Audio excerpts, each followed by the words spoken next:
Fait que tu peux-tu Ouais. nous expliquer un peu, justement, comment tu es arrivé jusqu'à la comptabilité, puis de où tu es parti là-dedans? Eh boboy! C'est tout un cheminement. Je vais essayer de te résumer ça, mais c'est vrai que j'ai étudié en sciences. J'ai un bac puis une maîtrise en biochimie.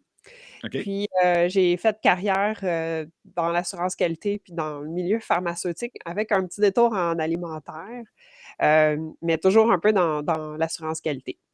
Fait que j'ai étudié dans le fond, ben, j'ai travaillé 15 ans dans ce milieu-là. Donc, vraiment plus scientifique de formation, très analytique. Bon, on pose des hypothèses, on teste, on valide.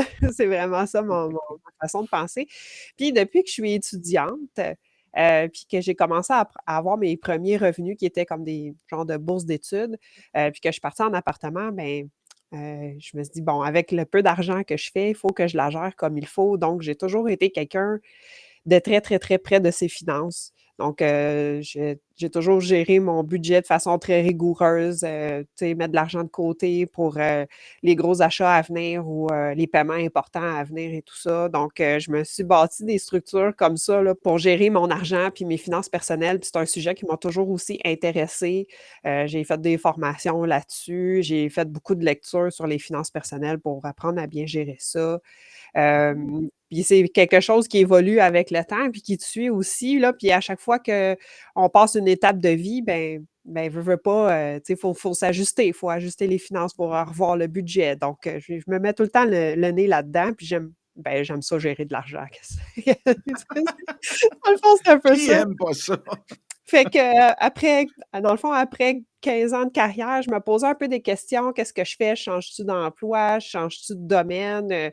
Je m'étais dit: «Ben, à l'approche de la quarantaine, on va essayer d'ouvrir ses horizons. Qu'est-ce que je pourrais faire comme, carrière 2.0?» Puis tu sais, étonnamment, là, 5 ans avant que je me lance à mon compte, j'aurais jamais imaginé que je pouvais être à mon compte puis être travailleur autonome. Mais, l'option, elle s'est présentée. J'ai rentré dans le fond, dans des groupes de coaching où ce qu'on on cherchait notre job de rêve, puis on apprenait une démarche pour, contacter des employeurs et tout ça. J'ai rencontré plein d'autres personnes aussi là, qui faisaient des démarches similaires. Puis un des exercices, c'était d'essayer justement d'identifier c'était quoi nos passions, nos intérêts et tout ça. Donc, c'était un peu suite à cette démarche-là que j'ai fait: «Hey, ben, je pense que je serais capable d'être à mon compte». Puis vu que j'ai toujours aimé gérer de l'argent, tu sais, gérer mes finances personnelles, ben, je pense que je pourrais être bonne en comptabilité.